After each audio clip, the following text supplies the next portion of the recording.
আমন্ত্রণ সবাইকে নিউজ 24 সংবাদে। আপনাদের সাথে আমি জান্নাতুল কলি আছি। দেখছিলেন বিআরবি কেবলস সংবাদের শিরোনাম।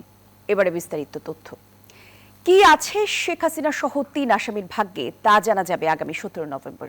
জুলাই গণ অভ্যুত্থানে ক্ষমতাচ্যুত সাবেক প্রধানমন্ত্রী শেখ হাসিনা সহ 3 জনের বিরুদ্ধে মানবতা বিরোধী অপরাধের মামলায় আর 4 দিন পর রায় ঘোষণা করবেন আন্তর্জাতিক অপরাধ ট্রাইব্যুনাল। প্রসিকিউশনের প্রত্যাশা সর্বোচ্চ শাস্তির, আর আসামি পক্ষের প্রত্যাশা খালাস পাবেন আসামিরা।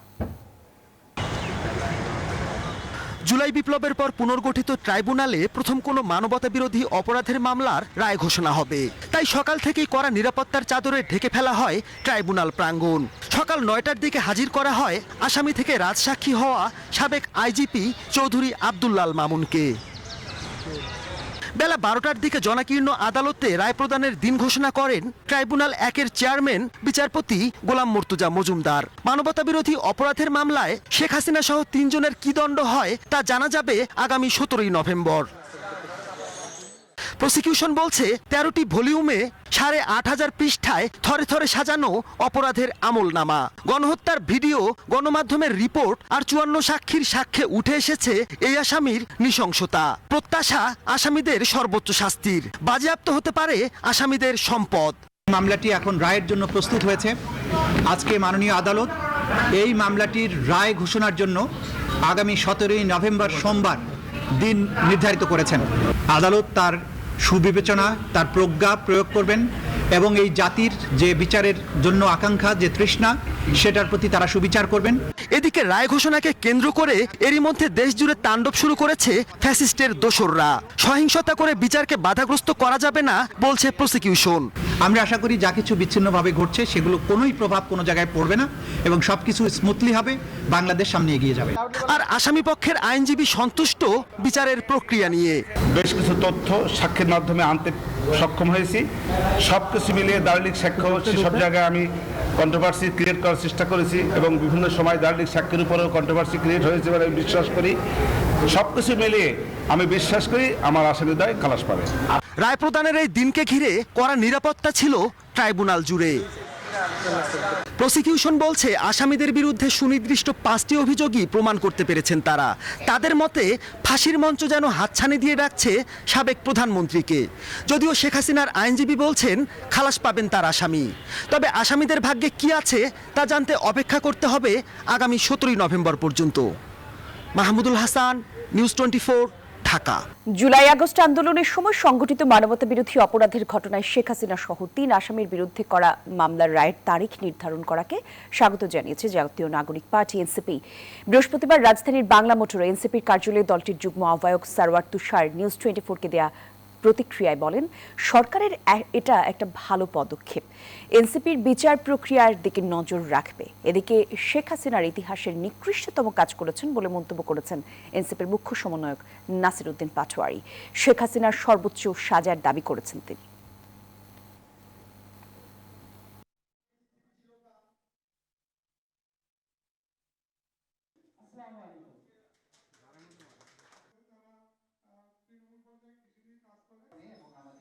এই সরকারকে দ্রুততম সময়ে শেখ হাসিনা সহ এই গণহত্যার যারা মাস্টারমাইন্ড ছিলেন, যারা মূল পরিকল্পনাকারী ছিলেন, তাদেরকে বিচারটা দ্রুত করতে হবে। ফলে 17 তারিখে রায়ের তারিখ দিয়েছেন, এটা অবশ্যই ওয়েলকাম মুভ এবং আমরা লক্ষ্য রাখবো যে বিচার কার্যক্রমটা সঠিকভাবে হয় কিনা। ট্রাইব্যুনাল বলেছে 17 তারিখে ওনারা রায় ঘোষণা করবেন।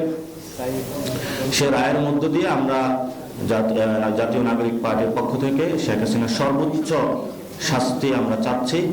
কার্যক্রম নিষিদ্ধ আওয়ামী লীগের ঢাকা লকডাউন কর্মসূচির দিনে দেখা মেলেনি দলটির কোনো নেতাকর্মী। তবে পুলিশের অভিযানে ককটেল সহ আটক হয়েছেন কয়েকজন। রায়ের দিন ঘোষণাকে কেন্দ্র করে ডিএমপির নিয়মিত সদস্যদের পাশাপাশি অতিরিক্ত 7,000 পুলিশ ছিল মাঠে। এছাড়া সকাল থেকেই সেনাবাহিনী এবং অন্যান্য আইন শৃঙ্খলা বাহিনীর সদস্যরাও ছিল তৎপর। ডিএমপি জানিয়েছে 24 ঘন্টায় প্রায় 250 জনকে গ্রেফতার করা হয়েছে। জুলাই গণঅভ্যুত্থানের সময় সংগঠিত মানবতা বিরোধী অপরাধের মামলায় ক্ষমতাচ্যুত পলাতক সাবেক প্রধানমন্ত্রী শেখ হাসিনা সহ 3 আসামির রায়ের তারিখ ঘোষণা ঘিরে আন্তর্জাতিক অপরাধ ট্রাইব্যুনাল এলাকা ও পুরো রাজধানীতে নেওয়া হয় কঠোর নিরাপত্তা ব্যবস্থা। সকালে হাইকোর্ট মাজার সংলগ্ন ট্রাইব্যুনাল এলাকায় পুলিশ, এপিবিএন ও সেনা সদস্যদের সতর্ক অবস্থানে দেখা যায়। মোতায়েন ছিল বিজিবি ও ডিএমপির সাজোয়া যান। ডিএমপি জানিয়েছে, রায় ও রাজনৈতিক কর্মসূচিকে কেন্দ্র করে যে কোনো ধরনের নাশকতা ঠেকাতে রাজধানীর বিভিন্ন গুরুত্বপূর্ণ স্থাপনা সহ প্রায় 17,000 পুলিশ সদস্য মোতায়েন করা হয়েছে। কোনো রকমের নিরাপত্তা শঙ্কা নেই। ঢাকা মহানগরীর আইন শৃঙ্খলা পরিস্থিতি সম্পূর্ণ স্বাভাবিক রয়েছে। আজকে সকাল থেকে ঢাকা মহানগরীর কোথাও কোনো রকমের অপ্রীতিকর ঘটনার সংবাদ আমাদের কাছেও আসেনি। বুধবার থেকেই ঢাকার প্রবেশপথগুলো স্থাপন করা হয় চেকপোস্ট। গণপরিবহন ও সন্দেহভাজন ব্যক্তিদের করা হয় তল্লাশি। নগরবাসীর জানমালের নিরাপত্তা এবং আইন শৃঙ্খলা সমুন্নত রাখার জন্য ঢাকা মেট্রোপলিটন পুলিশ কর্তৃক যে গৃহীত নিরাপত্তা পরিকল্পনা সেটা বলবৎ রয়েছে এবং যে কোনো ধরনের অপ্রীতিকর পরিস্থিতি রুখে দেওয়ার জন্য যে আমাদের সক্ষমতা সেটাও রয়েছে। সকালে ঢাকার সড়কে ব্যক্তিগত ও গণপরিবহনের সংখ্যা ছিল কম, তবে বেলা বাড়ার সাথে সাথে অনেকটাই স্বাভাবিক হয়ে যায়। কার্যক্রম নিষিদ্ধ আওয়ামী লীগের লকডাউন কর্মসূচিকে ঘিরে নিরাপত্তার চাদরে ঢাকা রয়েছে রাজধানী। সারা দেশে র্যাবের 8,000 সদস্য ছাড়াও ডিএমপিতে পুলিশের প্রায় 7,000 সদস্য মোতায়েন রয়েছে। বাড়ানো হয়েছে টহল কার্যক্রম ও চেকপোস্ট। আইন শৃঙ্খলা বাহিনী বলছে, যে কোনো অনাকাঙ্ক্ষিত পরিস্থিতি মোকাবেলায় প্রস্তুত রয়েছে তারা। মাসুদা লাবনী, নিউজ 24, ঢাকা। শেখ হাসিনার মামলার রায়ের তারিখ ঘোষণাকে কেন্দ্র করে পুরো রাজধানীতে নিরাপত্তা জোরদার করা হয়েছে। আমাদের সহকর্মীরা পুরো রাজধানীর খোঁজ খবর রাখছেন বিভিন্ন প্রাঙ্গণ থেকে। আমরা যেতে চাই এই মুহূর্তে গুলিস্তানে, সেখানে আমাদের সহকর্মী মাসুদ সুমন আছেন। একটু জানাবেন সুমন, রাজধানীর যে সার্বিক নিরাপত্তা অবস্থা তার সবশেষ চিত্র কেমন দেখছেন? ধন্যবাদ। আমি এই মুহূর্তে রয়েছি ঠিক শহীদ আবরার ফাহাদ এভিনিউতে। আওয়ামী লীগের যে কেন্দ্রীয় কার্যালয় রয়েছে সেটির 3য় তলায়। আমি আগে আপনাদের জানিয়ে রাখি যে এখানে সকাল থেকেই ছাত্র জনতা, বিভিন্ন রাজনৈতিক দলের নেতা কর্মীরা অবস্থান করছিলেন এবং কোনো ধরনের নাশকতা যেন না হতে পারে সেজন্য সকাল থেকে এই ভবনটির সামনে বিভিন্ন স্লোগান দিচ্ছিলেন এবং পরবর্তীতে ঠিক 1:45 নাগাদ এই ভবনের 3য় তলায় কিছু আসবাবপত্রের যে অবশিষ্ট ছিল সেগুলোতে আগুন লাগিয়ে দিয়েছে। এবং নিরাপত্তার বিষয়টি যেমনটি আপনারা জানতে চেয়েছেন, আমি সকাল থেকে রাজধানীর বিভিন্ন এলাকা ঘুরেছি, দেখেছি পুলিশ, সেনাবাহিনী বা আপনারা জানেন 14 প্লাটুন বিজিবি মোতায়েন করা হয়েছে এবং সবকিছু মিলিয়ে কঠোর নিরাপত্তার চাদরে ঢেকে ফেলা হয়েছিল রাজধানীকে। এবং প্রথম সকালে যেমনটি দেখেছি, মানুষের মনে কিছুটা আতঙ্ক ছিল, কিছুটা সংকোচ ছিল আজকের দিনটি ঘিরে। এবং যখনই বেলা বেড়েছে, বেলা বাড়ার সাথে সাথে গণপরিবহনের পাশাপাশি ব্যক্তিগত যানবাহনগুলোর সংখ্যাও বেড়েছে এবং একটা পর্যায়ে যখন আমরা দেখেছি 11টার পরবর্তী সময়ে ঠিক যেই লকডাউনের কর্মসূচির ঘোষণা দিয়েছিল তার কোনো আভাস কিন্তু এই রাজধানীতে ছিল না। এবং সার্বিক দিক যদি বলি তাহলে এখন পর্যন্ত কোথাও কোনো ধরনের নাশকতার আমরা সংবাদ পাইনি বা এই গেল কয়েকদিন যেই পরিমাণ যারা পড়াও করেছে সেরকম কোনো চিত্র আমরা আজকের এই লকডাউনের দিনে দেখতে পাইনি। তো আর একটি বিষয় জানিয়ে রাখি, ঠিক এই আমরা যেমনটি দেখেছি ঠিক আইন শৃঙ্খলা বাহিনীর এই যে কার্যক্রম, সেই কার্যক্রমে সাধারণ মানুষও সন্তুষ্টি প্রকাশ করেছেন, বলেছেন আর এইরকম কর্মসূচি যেন প্রতিহত করা হয় এবং সাধারণ মানুষের জানমালের নিরাপত্তা তারা প্রত্যাশা করেছেন আইন শৃঙ্খলা বাহিনীর কাছে।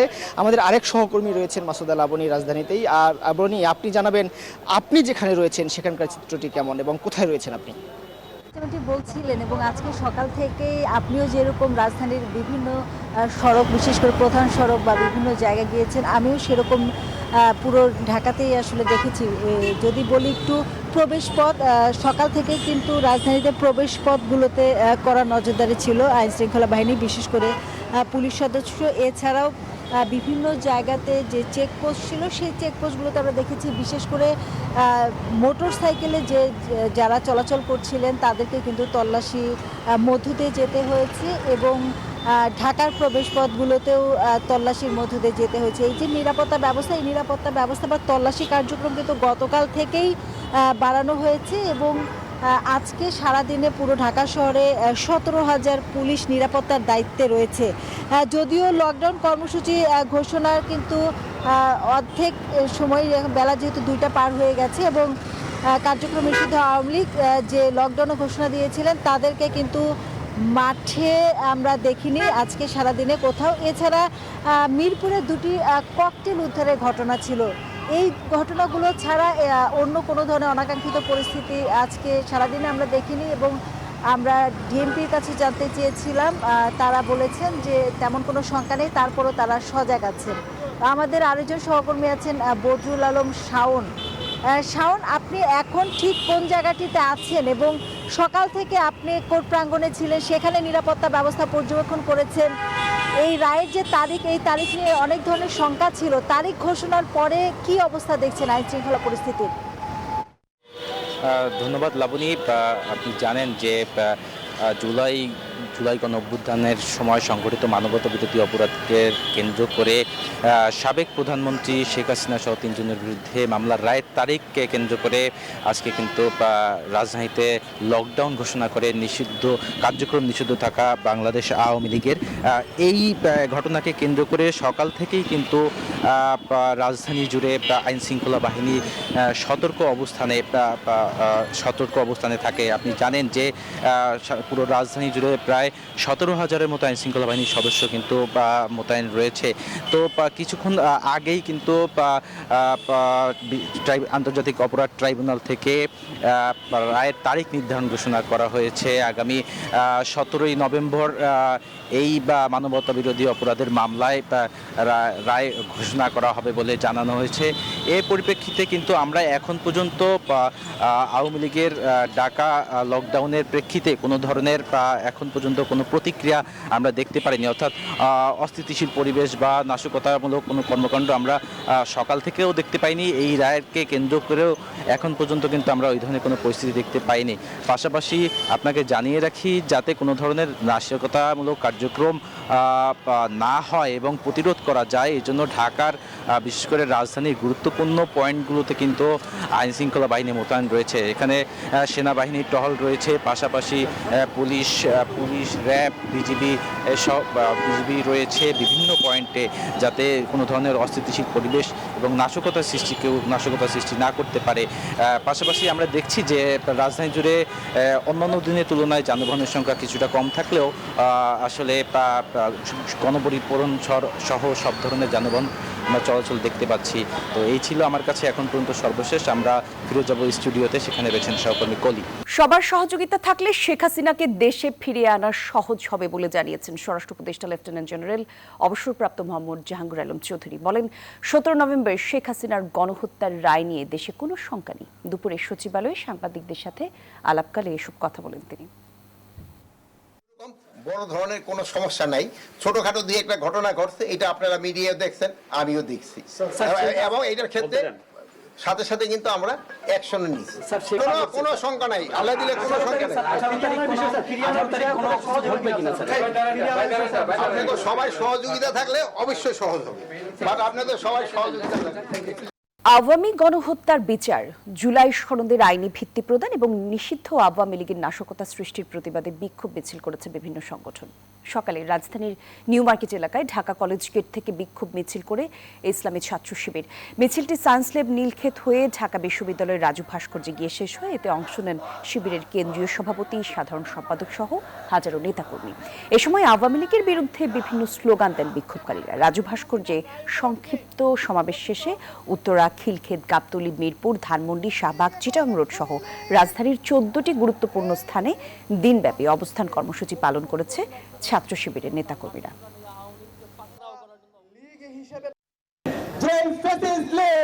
এই দেশ থেকে পালিয়েছে, খুনি হাসিনা এবং তার দূষণরা এই দেশ থেকে পালিয়েছে, তারা কিভাবে এই স্বাধীন বাংলাদেশে আবার নতুন করে ষড়যন্ত্র এবং চক্রান্ত করার সাহস দেখাতে পায়। আমি আজকে এই অসুবিধা সমাবেশ থেকে সারা দেশের মুক্তিকামী ছাত্র জনতাকে অনুরোধ করব, এই খুনি হাসিনা এবং তার দূষণদেরকে সমূলে উৎপাদন করতে হবে। আমরা 2009 সাল থেকে 24 সাল পর্যন্ত আমাদের একে একে ঝরে পড়া প্রত্যেকটা ফুলকে আমরা মোটেও ভুলি নাই। এই রক্তের বদলা আমরা এই আওয়ামী লীগের নিশ্চিহ্ন হওয়া পর্যন্ত আমাদের এই যাত্রা থামবে না ইনশাআল্লাহ। লকডাউন সহ বিভিন্ন ঘটনার সাথে আগামী নির্বাচনের কোনো সম্পর্ক নেই বলে জানিয়েছেন বিএনপির স্থায়ী কমিটির সদস্য আবির খসরু মাহমুদ চৌধুরী। বলেছেন, যারা নির্বাচনকে বাধাগ্রস্ত করতে চায় তাদের কর্মকাণ্ডের জন্য ভোট পেছাতে পারে না। বৃহস্পতিবার বিএনপি মহাসচিব মির্জা ফখরুল ইসলাম আলমগীরের সাথে ফ্রান্সের নতুন রাষ্ট্রদূত যে মার্ক স্যারেশালচের সৌজন্য সাক্ষাৎ শেষে এসব কথা বলেন তিনি। খসরু অভিযোগ করেন, যারা নির্বাচন পেছাতে চায় তারা গণতন্ত্রের শত্রু। নির্বাচনকে ঘোরাতে করার এই সমস্ত কর্মকাণ্ডের মাধ্যমে যে নির্বাচন ব্যবস্থা নির্বাচনী কার্যক্রম ঘোরাতে হবে কেন? এটা তো আইন শৃঙ্খলা বাহিনীর কাজটা সেই দায়িত্ব পালন করবে। যারা নির্বাচনকে বাধাগ্রস্ত করতে চায়, যারা বাংলাদেশে জনগণের মালিকানা ফিরিয়ে দিতে চায় না, যারা গণতান্ত্রিক অর্ডার চায় না বাংলাদেশে, তো তাদের কর্মকাণ্ডের জন্য কি আমরা নির্বাচন ব্যবস্থা বন্ধ করে দেবো এখন? অবৈধ ক্ষমতা পুনরুদ্ধার ও বিচার প্রতিহত করতে লকডাউনের নামে আওয়ামী লীগ মানুষ পুড়িয়ে মারছে মন্তব্য করেছেন বিএনপির সিনিয়র যুগ্ম মহাসচিব রুহুল কবির রিজভী। বলেন, আগুন দিয়ে মানুষ পুড়িয়ে মারার সংস্কৃতি যে আওয়ামী লীগের তা আবারও প্রমাণিত। সকালে রাজধানীর নয়াপল্টনে দলের কেন্দ্রীয় কার্যালয়ে এক অনুষ্ঠানে সব কথা বলেন তিনি। এই বিচারকে প্রতিহত করার জন্য বেআইনিভাবে দেশের প্রায় 25 থেকে 30টি স্থানে চোরাগুপ্তভাবে হামলা করা হয়েছে, বোমাবাজি করা হয়েছে, বাসে আগুন দেওয়া হয়েছে, বাস চালককে আগুনে পুড়িয়ে হত্যা করা হয়েছে। এই আগুন লাগানো এবং আগুনে মানুষ পোড়ানোর এই সমস্ত কালচার সংস্কৃতি যে আওয়ামী লীগের, সেটার আবার আমরা প্রমাণ পাচ্ছি এখন। শেখ হাসিনার বিচারের রায়ের তারিখ ঘোষণাকে স্বাগত জানিয়ে বাংলাদেশ জামায়াত ইসলামী সেক্রেটারি জেনারেল মিয়া গোলাম পরওয়ার বলেন, এই দেশের মানুষ শেখ হাসিনার বিচার চায়। দুপুরে রাজধানীর মগবাজারে জামায়াতের কেন্দ্রীয় কার্যালয়ের সংবাদ সম্মেলনে এই মন্তব্য করেন তিনি। বলেন, সকল প্রতিবন্ধকতা এবং রক্তচক্ষুকে পাশ কাটিয়ে ট্রাইব্যুনাল রায় ঘোষণা করবে, সেটাই জাতির প্রত্যাশা। কার্যক্রম নিষিদ্ধ আওয়ামী লীগের নাশকতামূলক লকডাউন জনগণ প্রত্যাখ্যান করেছে বলেও জানান মিয়া গোলাম পরওয়ার। যারা মানুষের মুখোমুখি হওয়ার সাহস পায় না, তারাই কিন্তু এই সমস্ত অপরাধ করে ভেবেছে যে জাতিকে বোধহয় ত্রাসের মধ্যে রাখা যাবে। তারা ঘোলা পানিতে মাছ শিকার করে বাংলাদেশের একটি অবাধ নিরপেক্ষ নির্বাচনের জন্য এই জাতির যে অভিযাত্রা, এই সুষ্ঠু পরিবেশকে বিঘ্নিত করে নতুন কোন পরাশক্তি অপশক্তিকে আবার আমাদের ঘাড়ে চাপিয়ে দিতে পারবে। কিন্তু না, এটা ইনশাল্লাহ সম্ভব হবে না। জুলাই সনদ বাস্তবায়নের পদ্ধতি প্রায় চূড়ান্ত করেছে সরকার। উপদেষ্টা পরিষদের বৈঠকে তা অনুমোদনের পর কিছুক্ষণ পর জাতির উদ্দেশ্যে ভাষণ দিয়ে জানাতে পারবেন প্রধান উপদেষ্টা অধ্যাপক মোহাম্মদ ইউনূস। সরকারের দায়িত্বশীল সূত্র জানায়, গণভোট কখন হবে, গণভোটের প্রশ্নের ধরন এবং সংসদের উচ্চকক্ষ কিভাবে গঠিত হবে, এসব বিষয়ে দিক নির্দেশনা থাকবে প্রধান উপদেষ্টার ভাষণে। এরপর এই সংক্রান্ত আদেশ এবং অধ্যাদেশ জারি করবে সরকার।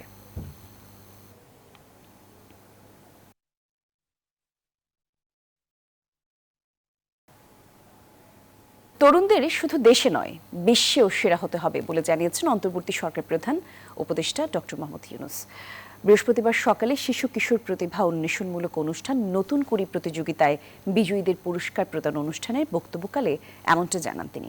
উপদেষ্টা বলেন, শিশু কিশোরদের প্রতিভা বিকাশের নাটকের প্রতিযোগিতা, গল্প লেখার প্রতিযোগিতা, ফ্যাশন ডিজাইন, খাবার তৈরি, এমন নানা প্রতিযোগিতায় আয়োজন করা যেতে পারে।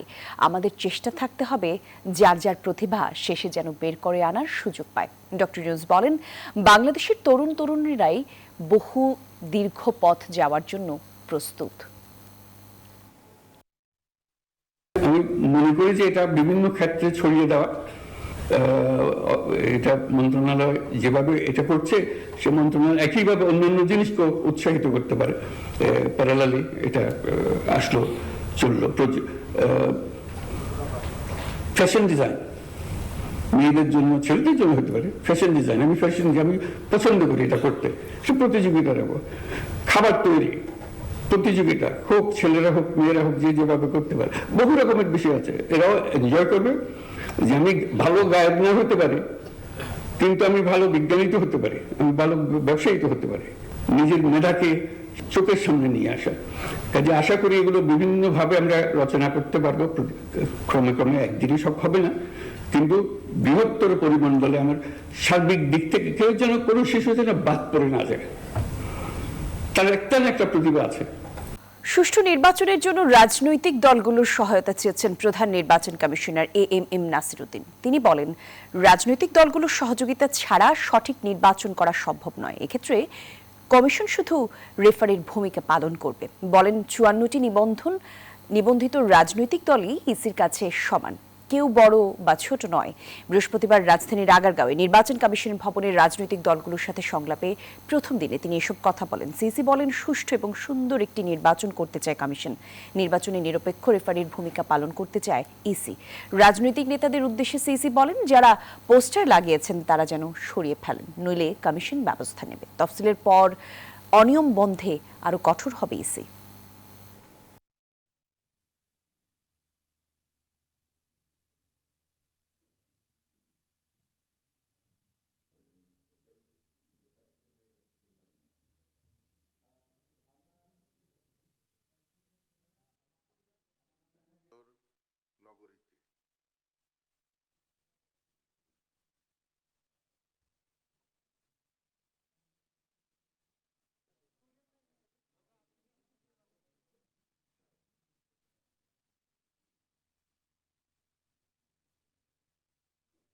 কৃত্রিম বুদ্ধিমত্তা এবং অটোমেশনের কারণে নিজেদের 2/3 কর্মী ছাঁটাইয়ের পরিকল্পনা করছে যুক্তরাজ্যের অন্যতম বড় অনলাইন রিটেইলার বাই ডিরেক্ট।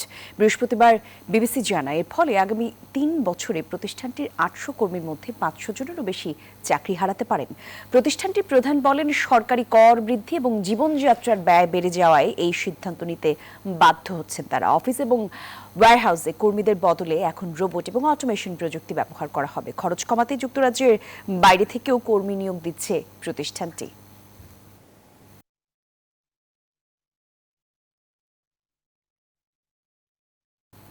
আর এই ছিল নিউজ 24 সংবাদের আপডেট। আরো খবর এবং সংবাদ জানতে ভিজিট করতে পারেন news24bd.tv। ধন্যবাদ সবাইকে।